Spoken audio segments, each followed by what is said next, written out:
前も話しただろう。半端な真似はしない。無責任なことはしない。それに俺にそんな資格は。その復讐が終わったっていう風になって、そのアクアの目からも星が消えて、今まで取りつかれていた復讐心が晴れたっていう気持ち、不完全燃焼もありつつ前に進んでいこうっていう気持ち、そこが割と今までとはちょっと違った表情が見えるところなのかなって思ったりしますね。やっぱりどこかその普通に生きたかったアクアもいると、茜とっていうようなことはあるんだけども、ある意味外堀が埋まったというか、いろいろなピースが、劇中でも言ってますが、ピースが揃ってしまったということをアクアは言ってるんですけど、それがあるかないかでだいぶアクアの芝居というのは変わってきたかなという思いはしますね。2期の幸せになってもいいのかなっていうモノローグの後のそのアクアのシーン、そこからのシーンは序盤はそういう風な心情で作り上げていったかなっていう記憶がありますね。これで何しようとしてたんだよ。話し合いをするつもりだったよ。でも何があるかわからないでしょ。相手は人殺し。もしもの時は使うかもって思っただけで、身を守るために用意しておいた。茜、もう関わるな。GPS タグも外す。俺も二度とお前に関わらない。あまりないんですけど、岩見さんが結構そのテストの前に最初ちょっとお話があって、質問があって、その GPS をつけて怒ったんだけども、ひょっとしてその GPS をつけてるのもなんか危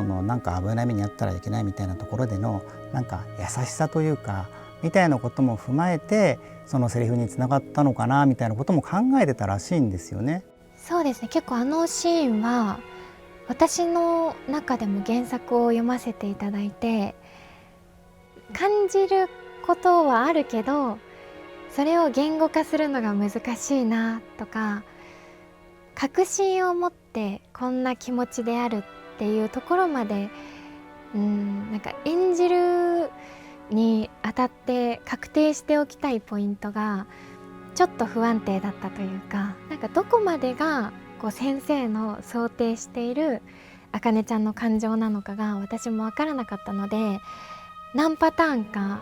原作を読んで、そして台本を読んで考えうる可能性をなるべく自分の中で考察していって、結構難しかったです。でも私偉くない？メイヤさんにちゃんと情報を精査して話し合う場を用意したんだから。そもそも彼女の主張は何も間違ってないし、業界改善の手助けになったはずだよね。結構比較的自分でもポジティブな方だと思っていて、やっぱりルビーちゃんはずっと長い間貯めてきたものというか背負ってきているものが本当に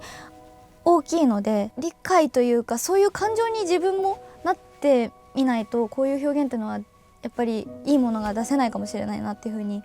思ったので、すごく溜め込む練習というか、いろいろなものを内に溜め込んでいったらどういうふうになるんだろうっていうことを3期のアフレコ、少し前から3期のアフレコ中にかけてはすごいずっと考えていたし実践していたような気がします。お前が目指したアイドルはそんななのか。俺の真似をしたって言ったな。けどそのやり方の先にあるのは。ねえアクア、ママだって嘘つきだったじゃん。子供がいること隠してアイドルやってたじゃん。無理なんだよ、綺麗にまっすぐこの世界で売れるなんて。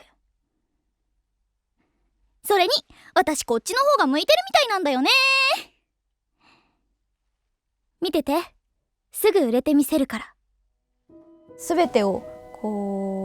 自分自身が体験することっていうのは難しいかもしれないんですけど、そのどこか一部でも体感してそれを現場に持ってこれたらなっていうふうに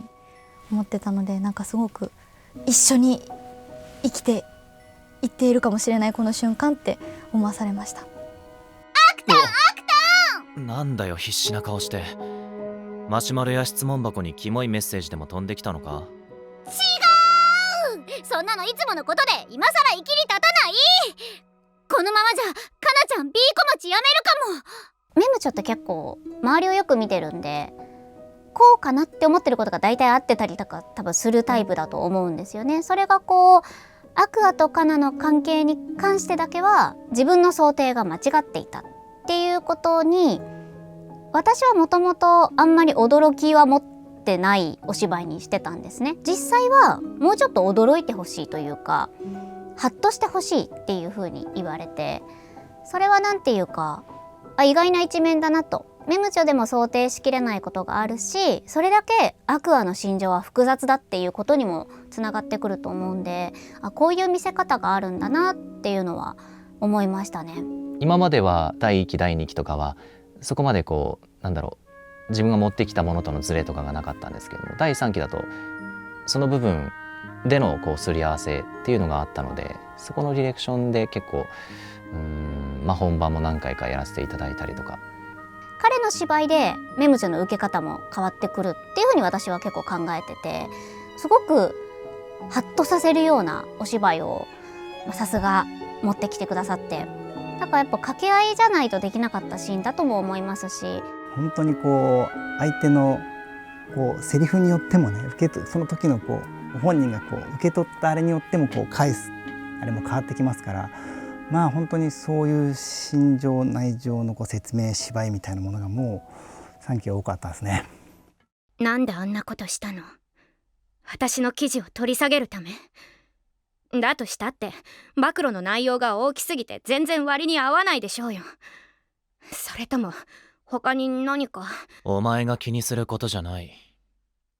そのスキャンダル編っていうものが有馬香奈にとってやっぱり意味のあるものとして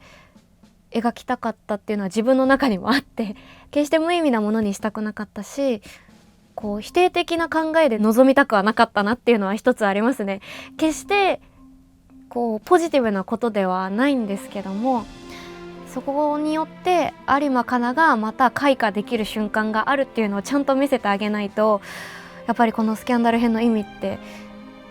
問われてしまうところだと思っているので、自分の意思とは裏腹な人生を歩んできた彼女が真の意味でこれから自分のために生きていくっていう意味では、やっぱり私もちょっとアニメでどう完成されるのかが楽しみなシーンでもあったので、そこは見ていただきたいかなというふうに思います。今回はもうとにかくその各キャラクターの心情内情に深く考察してというか深く理解してお芝居してもらうっていうところがもう何といっても3期の一番大きなポイントかなと思っています。